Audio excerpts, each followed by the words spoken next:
নিম্নমানের নির্মাণ সামগ্রী ব্যবহার করা ও শিডিউল অনুযায়ী কাজ না করায় সেতুর নির্মাণ কাজ শেষ হওয়ার আগেই সেটিকে ভেঙে ফেলেছে স্থানীয় সরকার প্রকৌশল বিভাগ। তবে সংস্থাটি কাজ শুরু করার আগেই হঠাৎ করে এ ব্রিজটি ধসে পড়ে।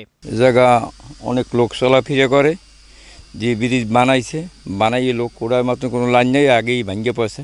কোটাতে রডমট খুব কম দিয়েছে, সিমেন্ট টিমিট।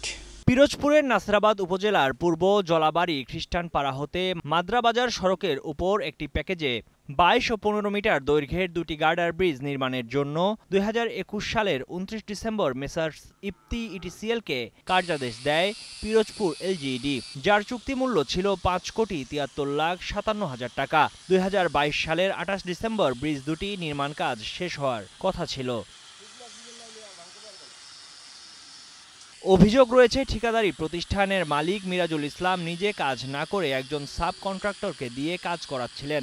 তবে কাজের নিম্নমান এবং শিডিউল মেনে না করার কারণে স্থানীয়রা কাজে বাধা দেন। পরবর্তীতে আরেক সাব কন্ট্রাক্টর দিয়ে বছরের শেষ দিকে গার্ডার ছাড়াই সেতুটির ছাদ ঢালাই দেয়া হয়। তবে এর কিছুদিন পরেই ঢালাই দেওয়া অংশে ত্রুটি দেখা দেয়। স্থানীয়দের আপত্তির মুখে এলজিডি তদন্ত করে সেতুটির ঢালাই দেওয়া অংশ ভেঙে ফেলার সিদ্ধান্ত নেয়। বসুন্ধরা টিস্যু, অশুদ্ধতার বিরুদ্ধে এক বিন্দুও ছাড় নয়। এবং সে অনুযায়ী সেতুটির ত্রুটিপূর্ণ অংশটির অপসারণ শুরু করে। স্থানীয়দের অভিযোগ, ঠিকাদারি প্রতিষ্ঠান এবং এলজিইডির কর্মকর্তাদের যোগসাজশে সেতু নির্মাণে অকল্পনীয় দুর্নীতি এবং ক্ষমতার অপব্যবহার হয়েছে। পোলাপান কোনো স্কুলে যাওয়া আসা করতাম না, আমাদের একটা বাজার আমরা সকাল বিকাল ডেলি আমার 2-3 বার আসা যাওয়া পরে, কিন্তু আমরা চলাচল করতে পারতেছি না। বিশেষ খুব দুর্ভোগ হইতেছে আমাদের। এই ব্রিজটা এখন জরুরি দরকার আমাদের। এ বিষয়ে উপজেলা প্রকৌশলী জানান, কাজ নিয়ম অনুযায়ী না করার কারণে পুরো স্ল্যাব ভেঙে নতুনভাবে নির্মাণ কাজ শুরু করতে হবে। তিনি আরো বলেন, মূল ঠিকাদারকে পাওয়া না যাওয়ায় কাজ বাস্তবায়ন করা সম্ভব হচ্ছে না।